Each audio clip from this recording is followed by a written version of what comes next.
Hola, espero que andes bien. ¿Qué vamos a ver hoy? Capacitores, ¿sí? Si querés aprender qué es un capacitor, cómo se lee, cómo se mide, quédate y mirá el video que te va a gustar.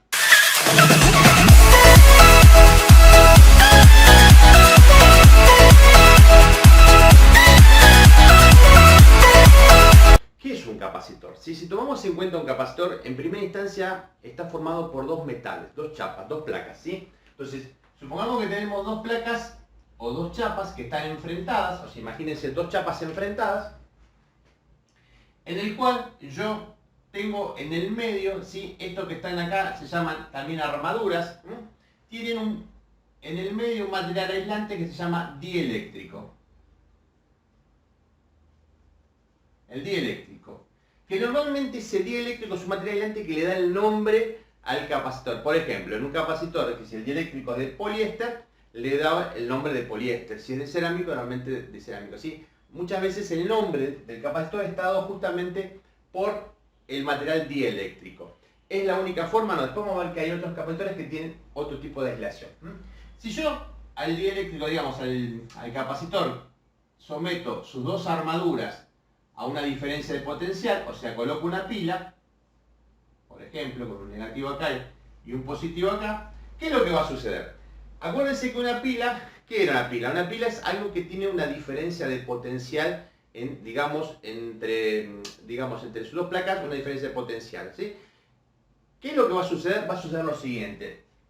La pila, el lado negativo, ¿qué tiene? Mucha cantidad de electrones de este lado. Y del lado positivo, en realidad no es que hay cargas positivas, sino que hay ausencia de electrones. ¿Qué es lo que va a suceder? Los electrones de esta placa van a ser robados, podemos decir, o van a ir enviados hacia este lugar, ocupando este lugar, y estos electrones que están en abundancia van a ir a ocupar este lugar.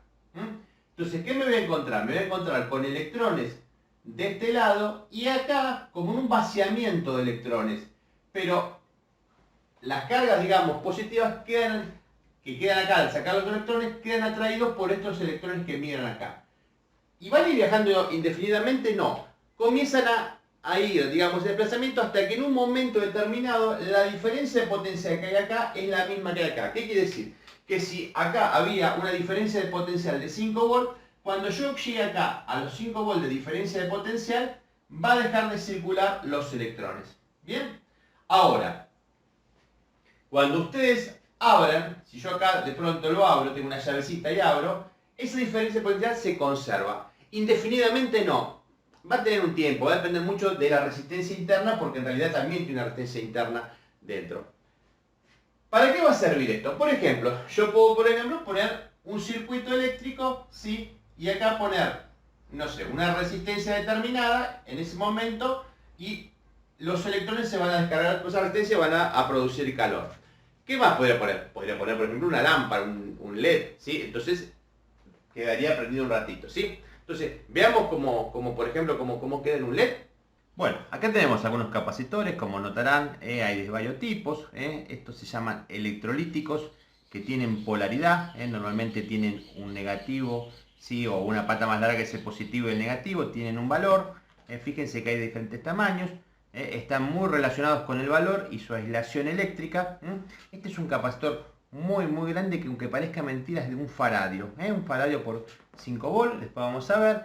Hay de poliéster, como estos que están acá, ¿sí? De cerámicos, como estos que vemos acá, ¿sí? Mica Play, bueno, poliéster. Digamos que vamos a ver que hay una gran cantidad de capacitores. Vamos a ver cómo funcionan. Si vamos a suponer que tengamos, vamos a sacar esto acá y vamos a suponer que ponemos un LED y vamos a colocar una pila, ¿sí? Para que ustedes vean. ¿Cuál es normalmente qué es lo que sucede con un capacitor? Bueno, vamos a ver que un capacitor tiene la característica, ¿sí? Capacitor o condensador, de almacenar la carga y devolverla al circuito cuando éste la requiere, ¿sí? Entonces vamos a suponer que yo tenga un capacitor, ¿sí? Y lo voy a cargar, le voy a colocar una pilita, y voy a dejar un ratito, un ratito es un instante nada más cargando. Entonces vamos a ver qué es lo que pasa ahora con este LED que está acá. Entonces voy a sacar acá, voy a colocar Voy a colocar ahí y fíjense cómo el LED prendió y se apagó. No sé si alcanzaron a ver. Probamos de vuelta. ¿De qué va a depender el tiempo? Depende del tiempo del valor del capacitor. Cuando más grande, mayor es el tiempo. Ven que ahí tuvo un tiempito. Si yo pongo un capacitor más chiquitito, como este que está acá. Vamos a cargarlo un ratito. ¿Qué va a pasar? Normalmente dura bastante menos. Si yo pongo un capacitor más grande, seguramente, bueno, este es muy grande, la carga va a durar mucho más. Entonces fíjense que ahora hago así. Y si alcanzamos a ver, es un instante, porque es más chiquito. Bueno, ¿cómo funciona el capacitor? Vamos a ver cómo funciona. Bueno, ¿vieron cómo pudimos conservar la energía en un capacitor? Podemos decir que el capacitor es casi como una pila, como una batería, ¿sí? ¿Por qué? Porque podemos almacenar energía. ¿Para qué vamos a almacenar energía? Para devolverlo al circuito. Van a ver que los capacitores tienen quizás dos prioridades, dos cosas muy importantes, ¿sí? Se comportan para la alterna de una manera y para la continua como otra, ¿sí? Después, por ahora para la continua se comporta como un sistema que se almacena energía y la devuelve al circuito cuando el circuito la requiere, ¿sí? Para el caso de alterna, después van a ver que se comporta como una resistencia o como un filtro, ¿sí? Que lo vamos a ver más adelante. Por ahora, quedémonos como esto, como que un capacitor para el caso de la continua se comporta como un sistema de almacenamiento de energía para devolverlo, ¿sí? Entonces dijimos que el capacitor estaba formado por dos placas metálicas, que también se llaman armaduras, y un dieléctrico. Ese dieléctrico podía variar. ¿Cómo sabe la capacidad? Bueno, la capacidad de un capacitor va a depender principalmente de tres variables, ¿sí? Esa capacidad va a depender, por un lado, del dieléctrico, ¿sí? El dieléctrico es el que le da la permeabilidad. Por ejemplo, para el caso del aire, ¿sí? La permeabilidad en el aire, ¿sí? Es de 1. El poliéster tiene aproximadamente entre 2 a 2,8, ¿sí? La cerámica tiene otro tanto, digamos, va a depender mucho de ese material. Entonces, depende de ese material, es un valor que es una tabla que se consigue, digamos, lo pueden encontrar por internet, por cualquier lado, que explica. ¿De qué más va a depender? Va a depender de las placas. ¿Qué quiere decir? Que cuando más grandes sean las chapas, mayor va a ser su capacidad.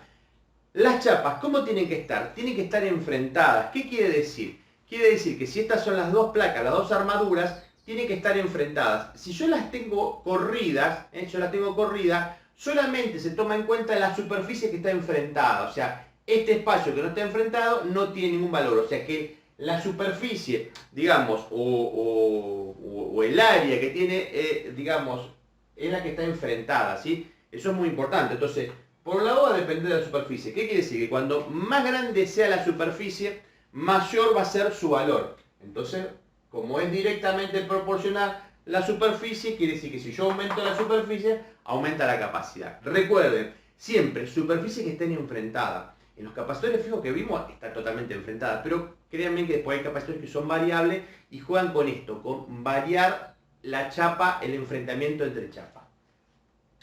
¿Qué más actúa acá? Actúa la separación o la distancia que existe entre placa y placa. O sea, si yo tengo mi capacitor, no va a ser lo mismo, por ejemplo, un capacitor que tenga una separación menor. Cuando menor sea la separación, cuando más chica es la separación, o sea, más cerca está, mayor es la capacidad. Es inversamente proporcional. Por lo tanto, esa distancia que está entre este punto y este punto, D, es inversamente proporcional.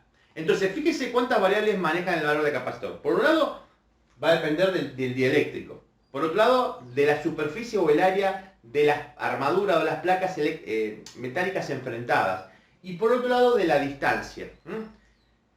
¿Qué cosas hay que tener en cuenta en un capacitor? ¿Cuál es su unidad? La unidad del capacitor es el faradio. El faradio. Bueno, yo les cuento. El faradio es una unidad muy grande. Cuando se descubrió el capacitor, se dieron cuenta que esta unidad era un valor muy grande de almacenación de energía. Yo les cuento, cuando era chico me decían que los capacitores de un faradio eran gigantes. Miren, yo les voy a mostrar un capacitor de un faradio de la actualidad. Esto es un capacitor de un faradio. Fíjense que no es tan grande. Obviamente, van a ver que los capacitores tienen dos cosas. Por un lado, el valor de la capacidad y por otro lado, el valor del aislante. ¿Qué significa? que este dieléctrico tiene una aislación eléctrica. Si yo someto a un capacitor a una pila, y yo tengo mi capacitor, y ese capacitor yo le agrego una fuente variable, imaginemos que tenemos una fuente pero variable, voy a ir subiendo la tensión y ¿qué va pasando? Se va a ir cargando. Pero llega un momento que si este valor supera la aislación de esto, se quema. Los capacitores se queman por dos cosas. Primero, en algunos casos, como son los que son polarizados, por ponerlos al revés, o por aumentar mucho más allá el valor de la aislación eléctrica. ¿De qué depende ese valor de la aislación eléctrica? Justamente de la aislación entre chapas. Por eso a veces los capacitores cuando juegan disminuyendo la distancia, justamente pierden el valor de aislación. Entonces, esto es un capacitor de un faradio. ¿Esto de qué es? Esto se utilizaba para almacenar la energía, como si fuera una pila, para, por ejemplo, mantener la memoria en un televisor. Si yo quería un televisor, cuando ustedes programan los canales de televisión, antiguamente, ¿cómo se mantenía en memoria, por ejemplo, el ajuste del canal? Bueno, en vez de tener una pilita, como tienen ahora las computadoras, usaban un capacitor de un faradio, que se almacenaba y me garantizaba aproximadamente un mes la carga para poder, o sea, si yo apago el televisor o lo desenchufo, en la memoria quedaba grabado por un mes. Obviamente esto fue desplazado, pero créanme que no son tan grandes. Fíjense que este capacitor es mucho más chico en capacidad, pero es mucho más grande en tamaño. ¿Por qué? Porque tiene una aislación eléctrica de 63 volts. Es mucho más grande la aislación eléctrica. ¿Bien? Entonces, guarda, los capacitores van a depender de su tamaño por un lado de la aislación y por el lado de la aislación eléctrica. Capacidad y aislación eléctrica. Son dos valores importantes. Bien. Entonces, de esta manera aparece esta unidad que es el faradio. El faradio es una unidad muy grande y como es una unidad muy grande van a aparecer subunidades. Y la subunidad más común utilizada es el microfaradio. El microfaradio, ¿sí? El microfaradio es igual a la millonésima parte. Es 1 dividido 1.000.000, ¿sí? Me va a dar un microfaradio. ¿Bien? O sea que esto es un número chico, ¿no? Es 0,00001 faradio. ¿Bien? Me falta un 0 más. Un 0 más, un faradio. Bien, nosotros los técnicos a veces cuando hacemos los cálculos, en vez de decir esto, decimos que esto es igual a 1, y en vez de agregar la palabra micro que está acá, en lugar del micro, lo que hacemos es por 10 a la menos 6 faradios. ¿Se entiende? O sea, en vez de la micro, lo reemplazo por esto y en la calculadora me va a dar lo mismo. ¿Qué otra unidad tenemos? Tenemos el nanofaradio. El nanofaradio todavía es mucho más chico, es 1 dividido 1.000.000.000. O sea que es 1 por 10 a la menos 9 faradios. Fíjense qué chiquito. O sea que reemplazo acá. ¿Es más chiquita? No, existe uno más chiquito que se llama picofaradio. Un picofaradio. Un picofaradio es igual a 1 por 10 a la menos 12 faradios. Fíjense que es a la menos 6 faradios, a la menos 9 faradios y a la menos... O sea, es un número muy 0,0, un montón de ceros, ¿sí? Estas son las tres subunidades que vamos a utilizar. O sea, la unidad es el faradio. Normalmente uno cuando hace ecuaciones o resuelve ejercicios, las unidades del faradio. Pero voy a ver que mi calculadora normalmente me va a decir un valor a la menos 5 o a la menos 6 y yo tengo que transformarlo o en microfaradio, en nanofaradio o en picofaradio, ¿sí? Entonces, recuerden siempre que esas son las unidades que tiene un capacitor, que es lo que van a encontrar. Hoy recién les mostraba uno de un faradio, quiere decir que, digamos, existe, o sea, van a encontrar por el faradio, pero no es lo más habitual. Lo más habitual es encontrar un capacitor como este, que está acá, que dice 4700 microfaradios, por ejemplo, ¿sí? Un capacitor bastante grande y 63 volts de aislación. Entonces, ustedes recuerdan, para pasar, tienen la unidad microfaradio, tienen nanofaradio y picofaradio, ¿sí? Si esto es un microfaradio y quieren ir para allá, ¿sí? Lo que van a tener que hacer seguramente es dividirlo por 1000. Se divide por 1000. ¿Correcto? No, perdón, diciendo se multiplica por 1000, perdón. Se multiplica por 1000. Quiere decir que acá va a ser 1000 nanofaradios. ¿Bien? Si yo quiero ir para allá, lo que tengo que hacer es multiplicar por 1000 de vuelta el valor.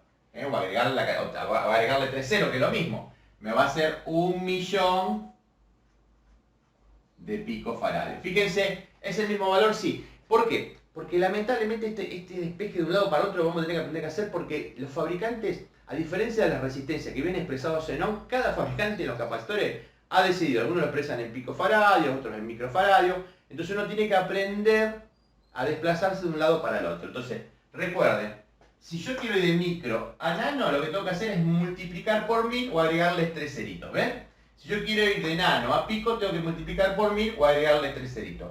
Y viceversa. Si yo quiero ir para el otro lado, yo quiero ir para allá, lo tengo que dividir por 1000. Y si yo quiero ir por acá, lo tengo que dividir por 1000. Y así podría hacerlo con cualquier capacitor. Por ejemplo, vamos a suponer que yo tuviese un capacitor de 47 nanofaradios. ¿Sí? Si yo me quiero ir para allá, o sea, yo lo quiero convertir en picofaradio, tengo que multiplicarlo por 1000 o agregarle 3 ceros. A ver, ¿cómo serían? 3 ceros. 47 ¿para dónde? Los ceros para aquel lado. 1, 2, 3. Quedan 47.000 picofaradios. ¿Bien? Ahora imaginemos que ahora me quiero ir para aquel lado. ¿Para dónde voy a correr? Para este lado. Es como, si yo me quiero ir para allá, tengo que, fíjense que para ir para allá tengo que dividir. Para allá multiplico, para allá divido.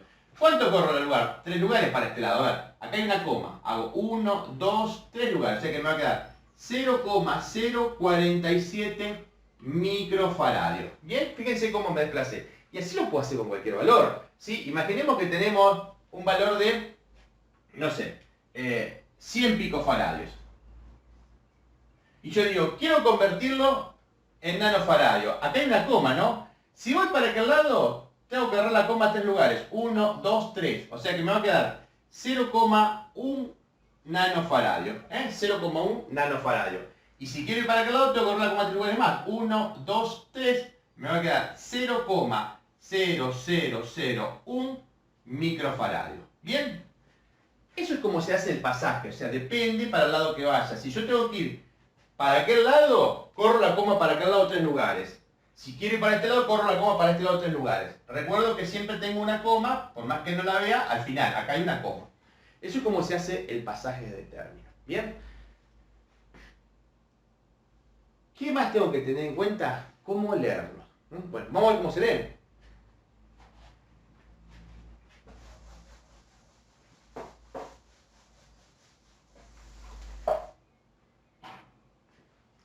Bueno, dentro de los capacitores hay capacitores como son los electrolíticos, que se llaman electrolíticos o polarizados porque tienen una polaridad. ¿Qué significa?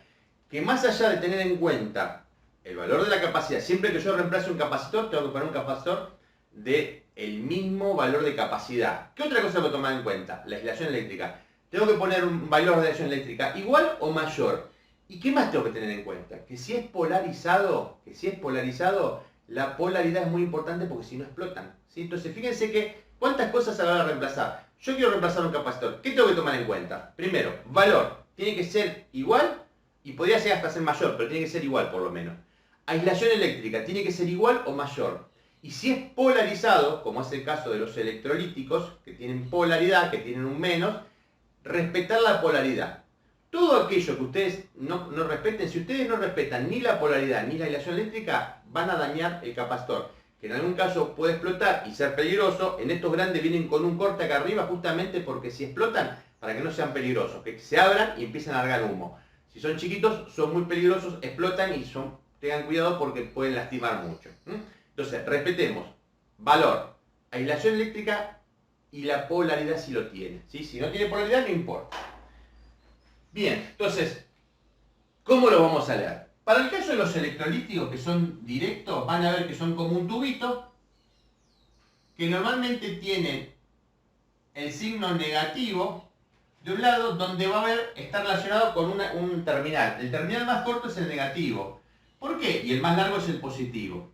¿Por qué? Dicen, viene indicado en el cuerpo el valor negativo. Porque si ustedes lo cortan, quedan los dos iguales, igual que pasaba en los diodos, ¿se acuerdan? Entonces, necesitamos que los dos tengan uno, no basta con tener más corto y más largo. Eso es para la primera vez que yo lo sueldo, ¿sí? O sea, yo tomo este capacitor y lo compré nuevo, me fijo que este es más cortito que este. Bueno, porque este es el negativo, pero cuando yo los corto quedan los igual. ¿En qué me baso? En el negativo que está acá. Esa es la polaridad. ¿Qué más? ¿Cómo leo el valor? Por ejemplo, dice, miren, 220 microfaradios, 50 volt. ¿Qué quiere decir? Quiere decir que este capacitor es de 220 microfaradios y una aislación eléctrica entre acá de 50 volt. Si yo tengo que reemplazar este capacitor, ¿cómo lo reemplazaría? Por un capacitor de 220 micro y con una aislación eléctrica igual o mayor. ¿Puedo ponerle 100 volt? Sí, puedo ponerle 100 volt. ¿Puedo ponerle 25 volt? No, no puedo ponerle 25 volt porque si no se quema y explota. ¿Bien? ¿Qué otra lectura hay? Por ejemplo, hay una lectura, como son el caso de los que son de cerámico, que dicen, por ejemplo, 104. ¿Qué significa esto? Quiere decir, esto que ven acá es cantidad de ceros. Cantidad de ceros. ¿Qué quiere decir? Que, por ejemplo, este capacitor es, vamos a ver, el 1 queda 1, el 0 queda 0. Y ahora viene cantidad de 0, 4 ceros. 4 ceritos. ¿En qué está? En picofaradios. El fabricante lo expresa en picofaradios. Fíjense que si yo lo puedo expresar en nanofaradios, sí. ¿Cuántos nanofaradios va a ser? Corro la coma 3 lugares, va a ser 100 nanofaradios. Estoy hablando del mismo capacitor. ¿Puedo transformarlo en micro? Sí. Corro la coma 3 lugares y es de 0,1 microfaradio. Miren qué valor. Este es muy utilizado en electrónica. 0,1 microfaradio. Fíjense cómo es. Vamos a suponer que tengamos otro que diga 222. ¿Qué quiere decir? Quiere decir que este capacitor es, el primer 2 se deja, el segundo lo dejamos, y el tercero es cantidad de ceros. Es de 2200 picofaradios, o corro la coma 3 lugares, 2,2 nanofaradios, o corro la coma 3 lugares y me queda 0,0022 microfaradios. ¿Bien? Perfecto. Formas de lectura. Puedo leer así. Existen con colores, casi ya no existen más. Existen con código de colores, que ya casi no hay más en el mercado, pero normalmente vienen expresados así, ¿sí? A veces tienen, ¿qué más tienen? El valor de la aislación eléctrica, simbolizado con una letra. Por ejemplo, puede aparecer la letra K, simbolizando la aislación eléctrica, ¿sí? ¿Cómo sería? Bueno, acá tenemos la tablita de cómo sería en función al valor de cada uno de los elementos. Bueno, así es como vamos por lo menos a conocer cómo es un capacitor, ¿sí? La próxima clase les voy a enseñar cómo se asocian. Al igual que existen en las resistencias que asociábamos los capacitores, a la resistencia, bueno, también vamos a aprender a asociar los capacitores. Nos estamos viendo la semana que viene.